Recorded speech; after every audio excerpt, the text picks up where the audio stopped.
बिस्मिल्लाहिर्रहमानिर्रहीम। मेरा नाम Mohammad Suhail, class BS computer science, software engineering and IT और विद MIT और MCS के स्टूडेंट के लिए ये लेक्चर। आज का लेक्चर जी माइक्रोचिप्स क्या है और इसमें चेंजिंग क्या क्या आई हैं। Subject ICT। टॉपिक जो है हमारा वो माइक्रोचिप्स, मतलब माइक्रोचिप्स क्या होती हैं और इसमें चेंजिंग कहाँ से कहाँ आई और किस तरह पहले स्टार्टिंग थी, हमारे कंप्यूटर कैसे स्टार्टिंग में थे और ये कहाँ तक चेंजिंग हो के इसमें कंप्यूटर में आ गई है। आजकल का जो कंप्यूटर है ये स्टार्टिंग में नहीं था। इसी तरह दुनिया की कोई भी एक मशीन स्टार्टिंग में ऐसी नहीं थी जैसे आजकल है, मतलब उसमें काफ़ी कुछ चेंजिंग आई है। वो चेंजिंग क्या है हम इस लेक्चर में पढ़ेंगे और स्टूडेंट इसको समझेंगे। और अगर आपको कुछ समझ ना आए मेरे से आप पूछ सकते हैं। मैं आपका teacher Mohammad Suhail, Lahore Leeds University के प्लेटफॉर्म से ये लेक्चर डिलीवर किए जा रहे हैं जी। लेक्चर को स्टार्ट करते हैं और उसके कुछ क्वेश्चन हैं। वो क्वेश्चन क्या हैं जनाब जी कि माइक्रोचिप्स क्या हैं, सिस्टम यूनिट क्या है, इसकी बेसिक क्या है, मोर ऑन सिस्टम यूनिट क्या है, सेकेंडरी स्टोरेज क्या है मेरे पास, और future development in process and storage क्या है। मैं फ्यूचर स्टोरेज से शुरू करता हूँ। फ्यूचर स्टोरेज हमें पता है कि आजकल का जो कंप्यूटर है या जो मशीन है वो फ्यूचर में नहीं होंगी। वो फ्यूचर में क्या होंगी, कैसे होंगी, ये हम थोड़ा सा इसको देखेंगे। सेकेंडरी स्टोरेज हमेशा हमारे पास वो आ जाती है। स्टोरेज एक बहुत इम्पॉर्टेंट एलिमेंट है। इम्पॉर्टेंट एलिमेंट मीन्स अगर स्टोरेज नहीं होगी मेरे पास तो मैं अपना डेटा कहाँ स्टोर करूँगा। फ्यूचर में इसका क्या है, क्या हिसाब किताब, मतलब स्पीड इसकी कितनी होगी। कुछ लेक्चर मैंने आपको डिलीवर भी किए थे। जितनी ज़्यादा स्पीड होगी मेरे पास इतना सिस्टम तेज़ होगा, और सेकेंडरी स्टोरेज की वजह से मेरे पास कंप्यूटर की जो स्पीड है वो स्लो होती है। More on system unit. More on system unit में क्या है कि जनाब how do the processor and memory work and what are the some important ports uses and cards, buses and cards. Second question क्या है कि जनाब जी the system unit the basic, इसमें बेसिक क्या है, कंप्यूटर कैसे काम करता है, उसको रिप्रेजेंट कैसे करते हैं, कंप्यूटर क्या होता है, वगैरह वगैरह जनाब। और पहला क्वेश्चन है कि जनाब जी what is difference between transistor, integrated circuit, chips and microprocessor. ये इसको हम कोशिश करेंगे तमाम सवालों का जवाब जो है इस लेक्चर में आपको डिलीवर किया जाए, आपको पढ़ा जाए, आप देखें, इसको समझें। ठीक है, मैं उम्मीद करता हूँ इस किस्म का लेक्चर डिलीवर करूँ कि आपको ये तमाम चीज़ें समझ आ जाएं। और यही आपका जो अगला लेक्चर है वो यही लेक्चर है आपका जी। चलते हैं नेक्स्ट जी, माइक्रोचिप्स। और माइक्रोचिप्स क्या है। माइक्रोचिप्स मैं स्टार्ट करूँ, अगर जहाँ कंप्यूटर आया या फर्स्ट जनरेशन जो कंप्यूटर की थी वो ये थी, वैक्यूम ट्यूब्स पर थी। वैक्यूम ट्यूब क्या है जनाब। वैक्यूम ट्यूब आप ऐसे समझ लें, सादा एग्जांपल समझ लें, आप इसे समझना चाहें तो समझ लें वो ये जैसे आपका बल्ब है, इनकैंडिसेंट बल्ब जो है, मिलता जुलता इससे। ये वो चीज़ तो नहीं थी लेकिन बल्ब की तरह वो ट्यूब्स होती थी। वो छोटी छोटी ट्यूब्स है। मैंने आगे एक पिक्चर भी अपलोड की हुई है इस लेक्चर में ताकि आपको कुछ चीज़ समझ ना आए वो आप वहाँ से समझ लें। अब वो सर्किट मिल के एक कंप्यूटर बनाता था। इसका क्या मसला था, इसका सबसे बड़ा मसला ये था, ये बिजली बहुत ज़्यादा लेता था। ट्यूब्स गर्म होती थी तो कंप्यूटर काम करता था, मतलब 5-5, 10-10 मिनट लग जाते थे, 1-1 मिनट लग जाता था कंप्यूटर को स्टार्ट होने में। इसी तरह ऑपरेटिंग सिस्टम कैसे इंस्टॉल किए जाए वगैरह वगैरह, ये चीज़ें इतनी कोई कॉम्प्लिकेटेड थी और बहुत छोटी मेमोरी थी, उसकी स्पीड बहुत स्लो थी। सेकेंडरी स्टोरेज इसकी बहुत ज़्यादा बड़ी थी और बहुत ज़्यादा बिजली लेती थी, बहुत ज़्यादा जगह घेरती थी। ये तमाम चीज़ें वैक्यूम ट्यूब्स में खामियां थीं, लेकिन फिर भी उस ज़माने में ये बहुत अच्छी चीज़ थी। कोई कोई ख़रीद सकता था। बड़ी बड़ी ऑर्गेनाइजेशन जैसे IBM है या अमेरिकन फोर्सेस हैं वो ख़रीद सकती थी, या सेकेंड वर्ल्ड वार में मिलिट्री की यूज़ के लिए कुछ थी। ठीक है, ये चीज़ें आई थी और उसमें भी काफ़ी ये कुछ काम हल कर देता था जो आम तरीके से हल नहीं हो सकता था। इसी तरह ट्रांजिस्टर ने रिप्लेस किया वैक्यूम ट्यूब्स को। ट्रांजिस्टर के आने से जनाब जी इसकी पावर बहुत कम हो गई। ठीक है, और इसकी पावर कम होगी, साइज़ कम हो गया, स्पीड बढ़ गई। ठीक है जी, एक इतनी छोटी स्पीड, इतनी ज़्यादा स्पीड, और उसके बाद वज़न इसका इतना थोड़ा कि हम बैग में डाल के इसको घूम फिर सकते हैं। जो 1940 में नामुमकिन सी चीज़ लगती थी ये। देखते हैं जी आगे। इंटीग्रेटेड सर्किट क्या है कि एक छोटी सी आईसी इसको कहते हैं, इसके अंदर करोड़ों और अरबों ट्रांजिस्टर होते हैं, उसको डिज़ाइन किया जाता है, जिसने बहुत सा काम को इंक्रीज़ कर दिया, स्पीड इंक्रीज़ कर दी, काम छोटा मतलब साइज़ छोटा हो गया, स्पीड इंक्रीज़ हो गई। कौन सी पड़ रही है जी वैक्यूम ट्यूब्स कंप्यूटर्स क्या है? वैक्यूम ट्यूब्स कंप्यूटर ये जनाब जी 1915 से 1950 में ये डेवलप हुए। उस ज़माने की बहुत बड़ी अचीवमेंट थी कि कंप्यूटर को कैसे डिज़ाइन किया जाए और वैक्यूम ट्यूब को कैसे बनाया जाए, छोटी से छोटी वैक्यूम ट्यूब कैसे हैं, बड़ी से बड़ी वैक्यूम के ट्यूब कैसे हैं, इनकी स्पीड कैसे इंक्रीज़ की जाए। ट्रांजिस्टर इसके बाद आया था। ट्रांजिस्टर ने एक इनकलाब बर्पा किया जनाब जी, या आप जिसे कहते हैं सिलिकॉन वैली, आपने नाम सुना होगा। सिलिकॉन वैली भी सिलिकॉन के नाम से निकला। सिलिकॉन जब से आया मार्केट में, ठीक है, तो उसने इसमें बहुत ज़्यादा इम्प्रूवमेंट की, लेकिन पहले इम्प्रूवमेंट वैक्यूम ट्यूब्स में थी। ठीक है, वैक्यूम ट्यूब्स क्या हैं, कैसे काम करती हैं जनाब जी, और इसके कंप्यूटर कैसे हैं। ये कंप्यूटर बहुत बड़े थे, बहुत बड़ी इनकी साउंड रिकॉर्डिंग इनकी इतनी ख़ास नहीं थी। ठीक है, टेलीफोन नेटवर्क भी थोड़ा बहुत काम करते थे, एम्पलीफिकेशन होती थी, रिप्रोडक्शन होती थी, रेडार और टेलीविज़न में यूज़ होते थे उस ज़माने में।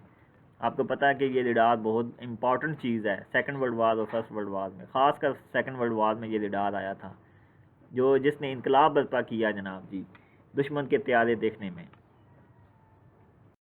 जी ये एक पिक्स मैंने लगाई है वैक्यूम ट्यूब्स की, मतलब एक छोटा सा कंप्यूटर है वैक्यूम ट्यूब्स का, और इसका कंप्यूटर कैसे का होता है ये एक देख लें आप। ये तस्वीर बहुत छोटी है लेकिन ये कंप्यूटर बहुत बड़ा है। आप खुद देख लें कितनी मोटी मोटी तारें लगी हुई हैं जो पावर सप्लाई दे रही है। आप ये देख लें इतनी घर की बिजली यूज़ नहीं होती एक, जितनी ये कंप्यूटर यूज़ करता होता था, और काम बहुत थोड़ा और बहुत स्लो। फिर आई जी माइक्रोचिप्स आई। माइक्रोचिप्स में सबसे पहले सिलिकॉन एंड सेमीकंडक्टर आए। सिलिकॉन क्या है जनाब जी? A semiconductor made of clay and sand. Sand रेत को कहते हैं, क्ले छोटे छोटे मटेरियल आगे, इनसे मिल के ये बनी। ठीक है जी, ठीक है जी। सिलिकॉन ये मेरे पास इसने इनकलाब बर्पा किया, और सिलिकॉन मटेरियल है सेमीकंडक्टर का। सेमीकंडक्टर कहते हैं,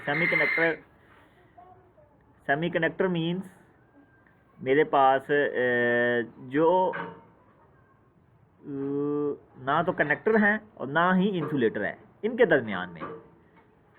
ठीक है, इसको हमने कनेक्टर बनाना है। कैसे बनाएंगे? इम्प्योरिटीज़ ऐड करके। ये एक अलग टॉपिक है, ठीक है जी, कैसे ऐड करना है, लेकिन अभी हम इसको नहीं पढ़ रहे, सिर्फ हम इसको समझ रहे हैं। माइक्रोचिप्स क्या है?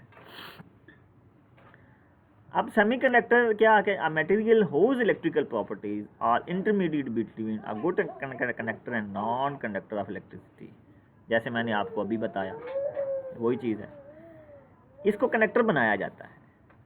थोड़ा सा कम्प्लेक्स सर्किट होता है ये, थोड़ा सा ये मुश्किल प्रोसेस भी होता है, लेकिन एक दफ़ा ही होता है, उसके बाद ये कनेक्टर बन जाता है। इसको हम अपने हिसाब से कनेक्टर बना सकते हैं। अपने हिसाब से कनेक्टर बनाने से इसकी कंडक्टिविटी इंक्रीज़ हो जाती है। एक कंडक्टर की कंडक्टिविटी को हम चेंज नहीं कर सकते, लेकिन सेमी कंडक्टर की चेंज कर सकते हैं। फिर उसके बाद आ जाएगा चिप्स। अब सेमीकंडक्टर आ गया, सेमीकंडक्टर से ट्रांजिस्टर बन गया। ट्रांजिस्टर जो एक ट्यूब में था वो बहुत बड़ा था, सेमीकंडक्टर आया वो बहुत छोटा हो गया। अब इसका साइज़ मज़ीद छोटा किया गया, मज़ीद छोटा करते करते करते करते आप ये देख ले 1 इंच बाई 1 इंच। 1 इंच बहुत बड़ा होता है, लेकिन मैं आपको सपोज़ समझाने के लिए 1 इंच बाई 1 इंच का एक माइक्रो प्रोसेसर होता है, जिसके अंदर अरबों खरबों ट्रांजिस्टर होते हैं जो काम कर रहे होते हैं। उसकी स्पीड आप देख लें कितनी ज़्यादा है, और आप फिर भी कहते हैं यार इसकी स्पीड स्लो हो गई है।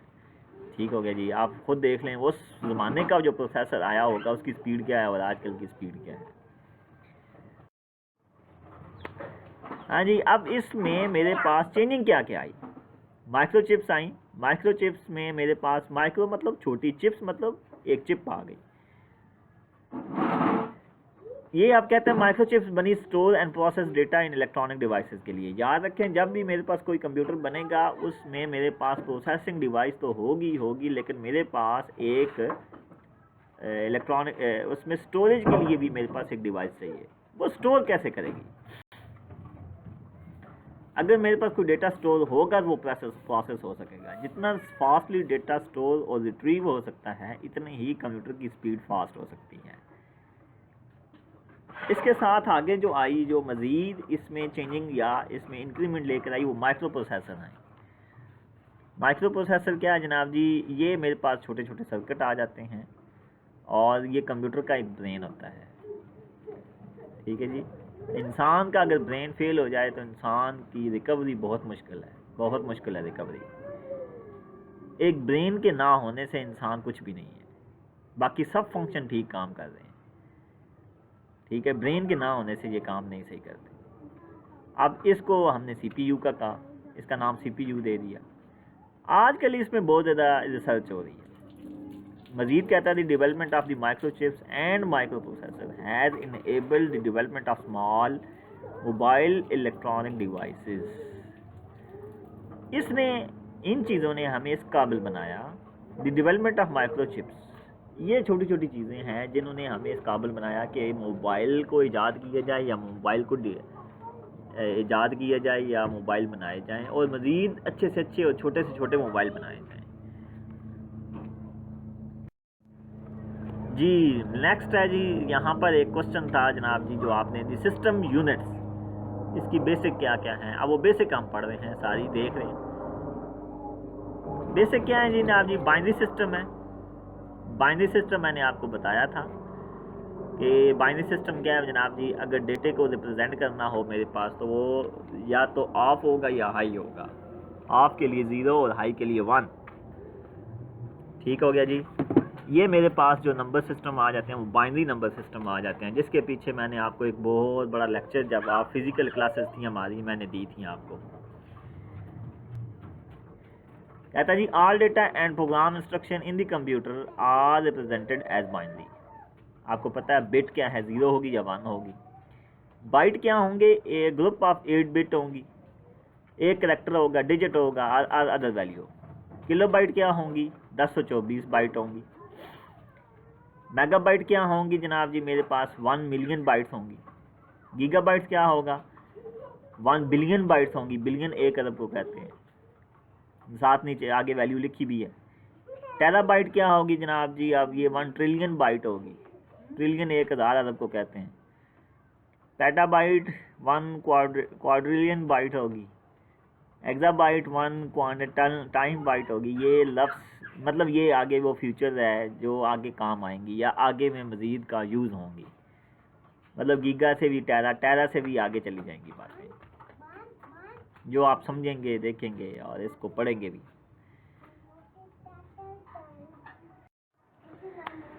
बाइनरी कोडिंग में हम बहुत सी और बाइनरी कोडिंग में थी, लेकिन मैंने यहाँ पर वो निकाल दी हैं क्योंकि वो समझने के लिए इतनी ज़्यादा ज़रूरी नहीं है। हमारे लिए एक बहुत बड़ी एक वैल्यू है आस्की कोड। आस्की कोड क्या होता है? जब भी आपका जो मेरे पास कंप्यूटर का कीबोर्ड है, इसका कोई एक बटन प्रेस किया जाता है, इसके पीछे एक बाइनरी नंबर जनरेट होता है। एक बाइनरी नंबर जनरेट होता है। सपोज दैट 0 एक है मेरे पास, 0 के पीछे डेसिमल नंबर है जी 39। 39 की बाइनरी कोड क्या होगा वो आप कैलकुलेट कर लें, वो जनरेट होगी। इसी तरह 1 होगा, इसके 40 है जी, 40 इसका डेसिमल नंबर है। अब 40 की आप बाइनरी को आप इसकी बाइनरी निकाल लें।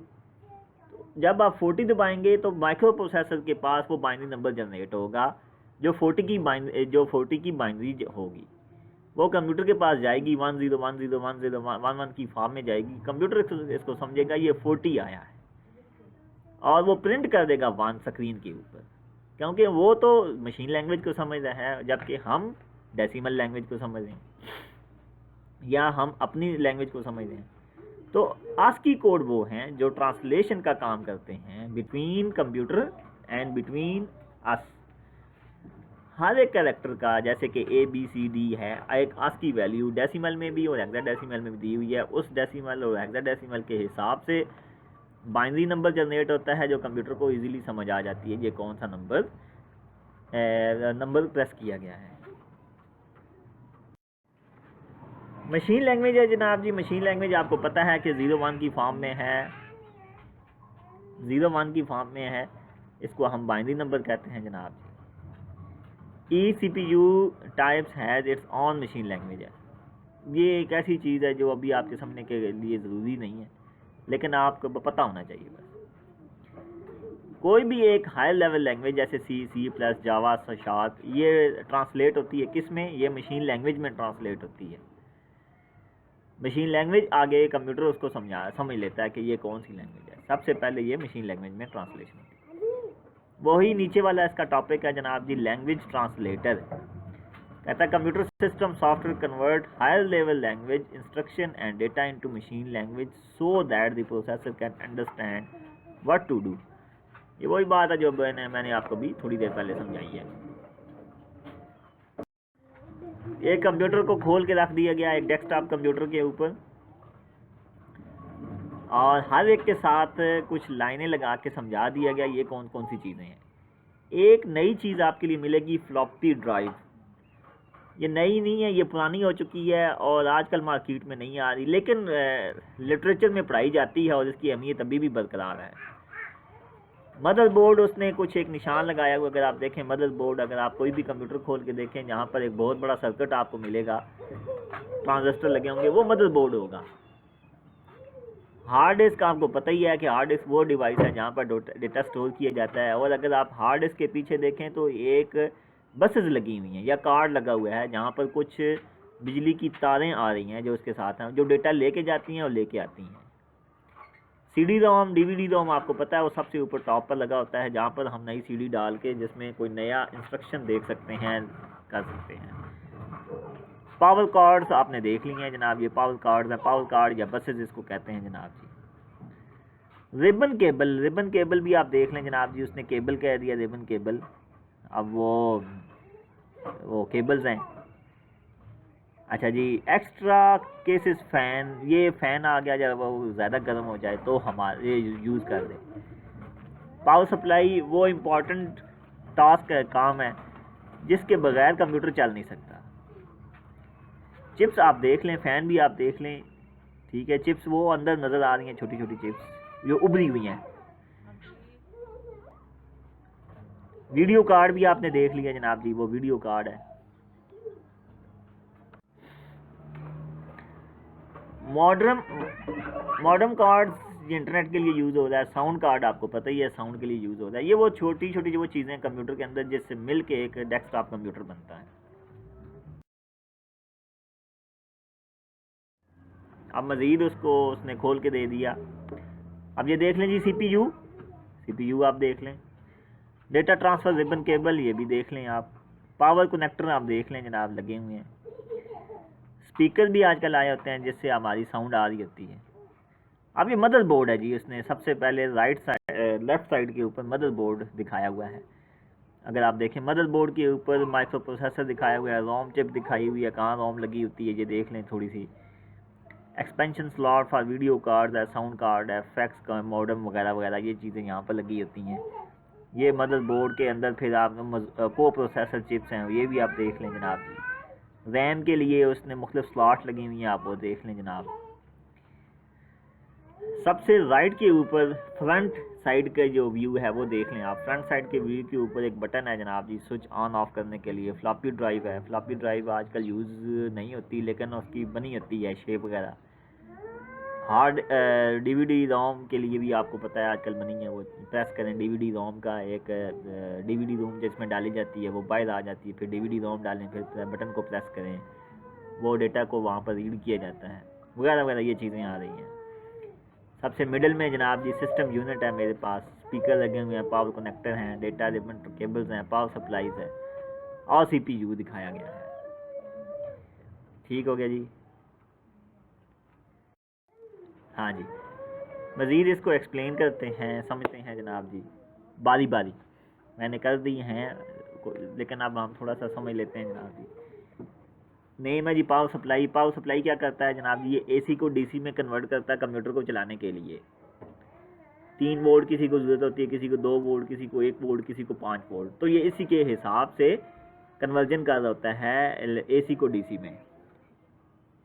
AC हमारे सप्लाई में घरों में आती है वापडा की तरफ से, और तब DC पे कंप्यूटर काम कर रहा होता है, इसलिए इसको कन्वर्ट किया जाता है।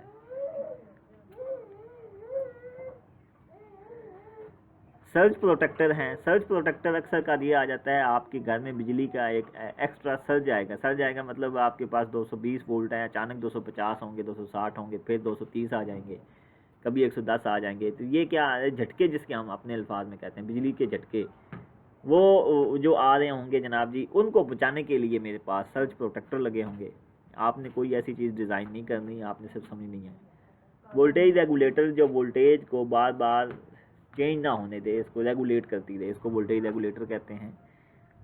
मदरबोर्ड आपको अभी दिखाया था, ये वो बोर्ड है जिसके ऊपर तमाम कंप्यूटर के कंपोनेंट लगे होते हैं, ठीक है जी, इसको हम मदरबोर्ड कहेंगे।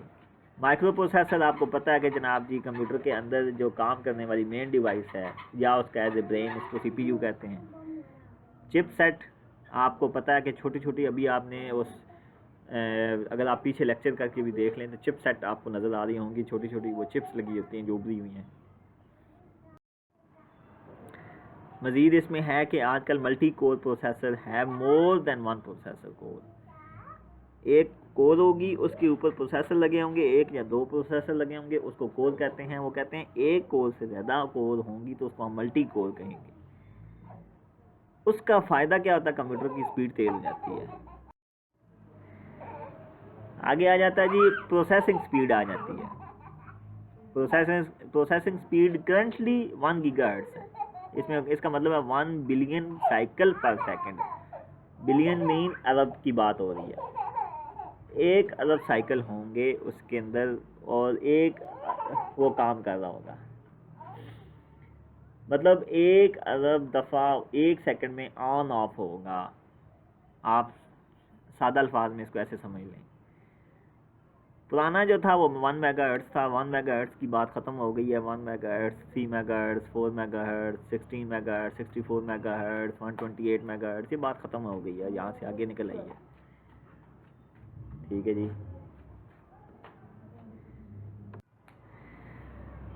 कहता है faster the CPU runs, a more power is consumed and more heat is generated। ये एक ऐसा इशू आ रहा है जो आजकल कंट्रोल किया जा रहा है, जो कंट्रोल मुश्किल है, लेकिन कर रहे हैं लोग इसको। दी फास्टर द CPU runs, मतलब अगर वो 1 गीगाहर्ट्ज़ मेगा में था तो वो कम पावर ले रहा था, गीगा में आया तो ज़्यादा पावर ले रहा है। पावर का इशू कोई नहीं आता, पावर को कंट्रोल किया जा सकता है, मतलब पावर को हैंडल किया जा सकता है ज़्यादा पावर को, लेकिन उससे जो हीट पैदा होती है उसको नहीं कंट्रोल किया जा सकता। अगर हमारे पास हीट ज़्यादा होगी तो अंदर जो लगे हुए कंपोनेंट है वो पिघल सकते हैं, ठीक है। अब हीट को कंट्रोल करना एक बहुत बड़ा इशू होता है। प्रोसेसिंग स्पीड आ गई जनाब जी। Workstation and mainframe speed are measured in million of instruction per second. MIPS इसको कहते हैं। मिप्स का मतलब बनता है million of instruction per second. ये इस पे काम करता है, million of instruction per second पर काम करता है एक कंप्यूटर। मतलब आप कोई भी एक प्रोग्राम रन करते हैं, पीछे उसके 1, 2, 5, 7, 10 million of instruction per second के हिसाब से काम हो रही है। बिलियन मतलब 10 लाख। आप ये देख लें, अगर उसकी स्पीड 1 गीगाहर्ट्ज़ है और उस पर 10 मिलियन इंस्ट्रक्शन पर सेकंड आ गई हैं, वो कितना टाइम लगेगा काम करने में। इंस्ट्रक्शन आपको पता ही है, जब आप कोई एक प्रोग्राम लिखते हैं कितनी लाइनों का होता है, सपोज दैट वो 25 लाइनों का है, तो वो 25 लाइनें आ गई। इसका मतलब उसकी इंस्ट्रक्शन कितनी आ गई, 25 आ गई। लेकिन एक प्रोग्राम है वो उसकी लिखा हुआ है जी 1 लाख लाइनों में लिखा हुआ है, तो उसकी इंस्ट्रक्शन कितनी आ गई, 1 लाख। तो वो मेरा आ गया 0.1 मिलियन इंस्ट्रक्शन पर सेकंड आ गया। अब एक प्रोग्राम है वो लिखा हुआ है 10 लाख में, इसका मतलब वो 1 मिलियन बन रहा है। अब उसमें इंस्ट्रक्शन लिखी हुई हैं और उसमें पर सेकंड के हिसाब से वो काम कर रहा है, पर सेकंड के हिसाब से कंप्यूटर काम करता है, ठीक हो गया जी। अब सुपर कंप्यूटर क्या है, वो उससे भी ज़्यादा फास्ट होता है। उसकी स्पीड को मेजर करना इतना आसान नहीं है, वो बहुत ज़्यादा उसकी स्पीड है, वो ट्रिलियन है, ट्रिलियन ऑपरेशन पर सेकंड आ गया। अब इंस्ट्रक्शन नहीं है, ऑपरेशन है, वहाँ पर ये फ़र्क है।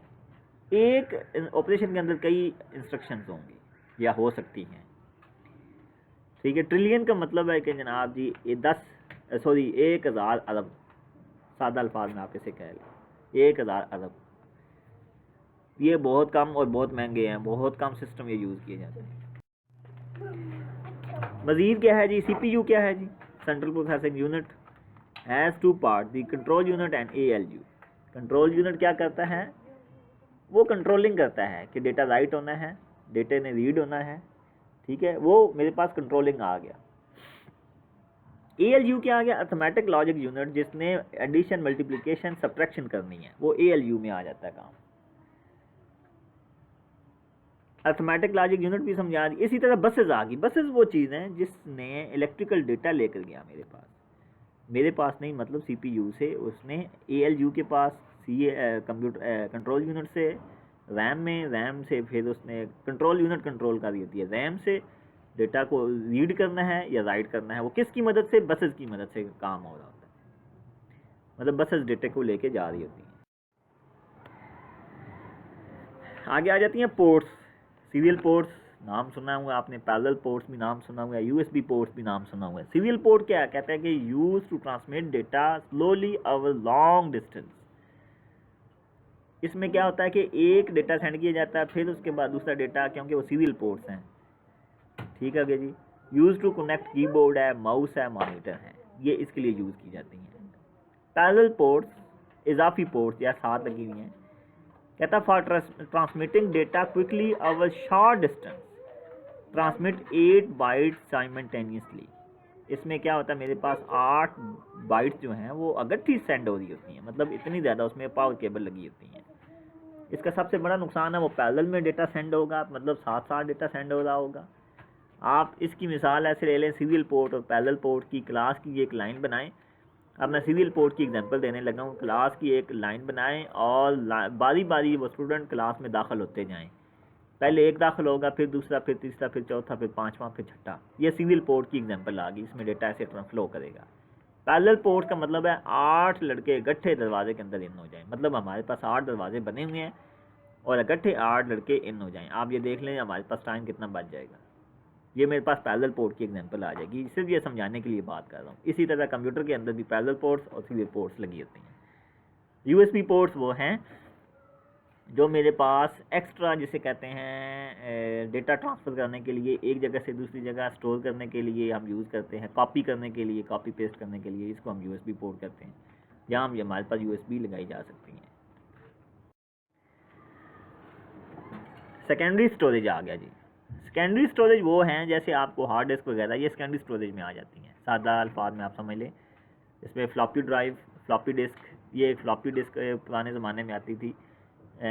इसके ये बहुत छोटी इसकी मेमोरी होती थी, आजकल भी आती हैं, लोग यूज़ करते हैं। हार्ड डिस्क क्या है जनाब जी, made up thin rigid metal covered with magnetize substrates, ठीक हो गया जी। ये मैग्नेट से बनी होती हैं हार्ड डिस्क। अगर मतलब आपको ये एक हार्ड डिस्क ओपन करें, खोलें, तो उसके अंदर आपको जो चीज़ें मिलेगी वो मेटल कवर होगा जिसके अंदर डेटा स्टोर होगा। ऑप्टिकल डिस्क मेरे पास रिमूवेबल हो सकती है, जैसे कि DVD है, CD रोम है। मैग्नेटिक टेप्स ये यूज़ तो नहीं हो रही आजकल, लेकिन हम पढ़ेंगे ज़रूर। मैग्नेटिक टेप्स होंगी, कोटेड होंगी, जिसके अंदर डेटा मेरे पास स्टोर हो सकता है या होता है। स्मार्ट कार्ड्स ये आजकल आ रहे हैं जनाब जी, लाइक अ क्रेडिट कार्ड, ठीक है, ये स्मार्ट कार्ड की एग्जांपल है। डेबिट कार्ड आ गया, जबकि इसके अंदर micro processor and memory chips लगी होंगी, ये स्मार्ट कार्ड है। या आप इसे कह लें छोटा सा सिम कार्ड, ये भी इसकी एग्जांपल आ रही है स्मार्ट कार्ड में, ठीक हो गया जी। फ्लैश मेमोरी आ गई, non volatile memory, no moving parts इसमें होंगे। ऑनलाइन सेकेंडरी स्टोरेज आ गई, ये आपका जनाब जी क्लाउड कंप्यूटिंग एग्जांपल है जी। यहाँ पर फ्लॉपी डिस्क है, फ्लॉपी डिस्क इसको ज़्यादा नहीं पढ़ते क्योंकि ये मार्केट से ख़त्म हो चुकी हैं या बहुत कम आ रही हैं। अगर मैंने समझा दिया तो आपको चीज़ ज़्यादा समझ नहीं आएगी। हार्ड डिस्क ये क्या होगा, इसको मैंने बताया है, थोड़ा सा मैं मज़ीद बता देता हूँ। इसमें क्या होंगे, मेरे पास मैग्नेटिक प्लेट्स लगी होंगी, वो प्लेट्स मूव करती हैं तो वहाँ से डेटा रिकवर किया जाता है। इसलिए अब ये मूव होगा, फिज़िकली होगा, या आप कह लें इसे मैकेनिकल मूव होगा, तो मैकेनिकल मूव में मेरे पास स्पीड स्लो होती है।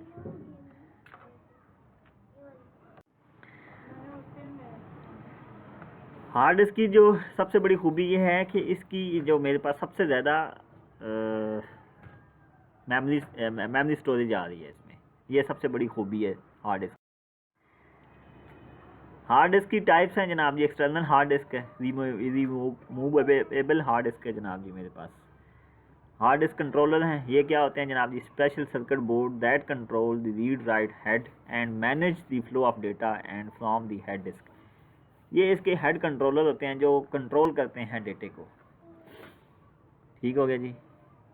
आगे हैं जनाब जी इनहांस इंटीग्रेटेड ड्राइव्स, इलेक्ट्रॉनिक है, SCSI है जनाब जी, फास्टर दैन EIDE कंट्रोलर हैं। फाइबर चैनल है, यूज्ड इन लार्ज सर्वर हैं, faster and costly than SCSI।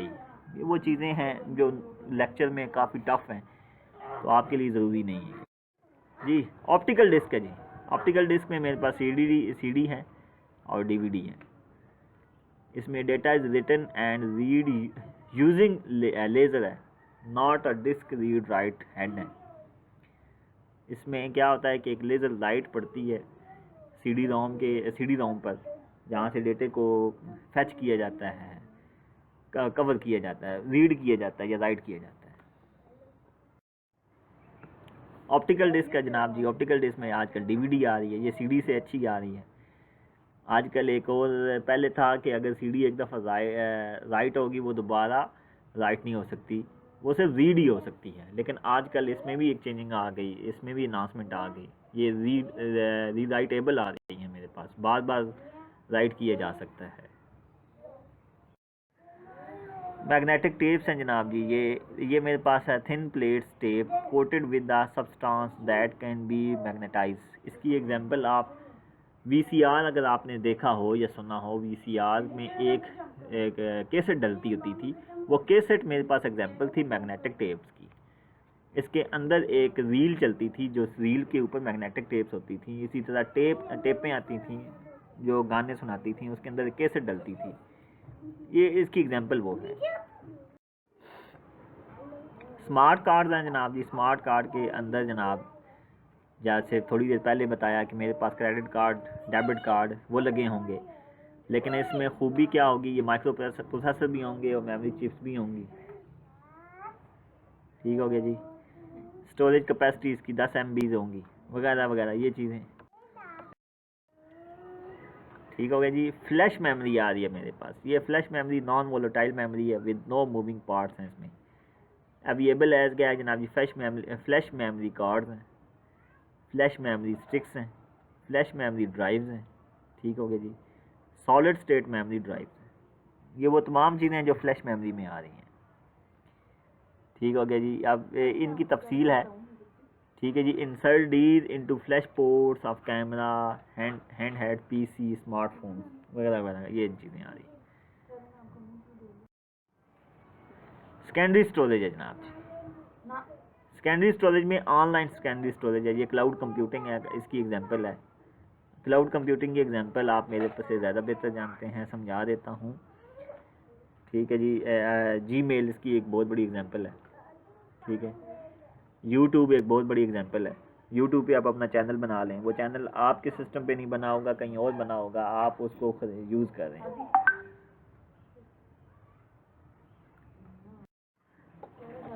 मज़ीद लास्ट है इसका जनाब जी, future development and processing storage.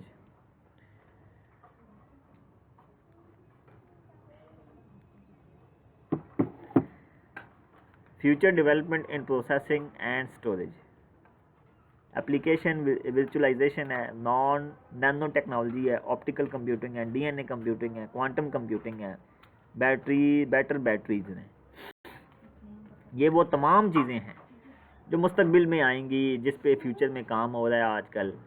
ठीक है। इनको पढ़ना ज़्यादा ज़रूरी नहीं है, सिर्फ आप समझ लें, देख लें इसको, तो जो हमारे पास फ्यूचर में काम आएंगी या जिस पे फ्यूचर में काम किया जा रहा है। नैनो टेक्नोलॉजीज़ हैं, ये छोटी छोटी, मज़ीद इसकी साइज़ को कम कर दिया गया जनाब जी। ऑप्टिकल कंप्यूटिंग है, यूज लेज़र एंड लाइट है, इसमें इलेक्ट्रिसिटी नहीं होगी। डीएनए कंप्यूटिंग है, use stand for synthesize DNA to store data आ गया। क्वांटम कंप्यूटिंग है जनाब जी, based on quantum machine and store information using particle states हैं। बैटरीज हैं, वायरलेस चार्जिंग ऑफ बैटरीज है, नो लास्टिंग बैटरीज हैं, वगैरह वगैरह ये चीज़ें आ गई।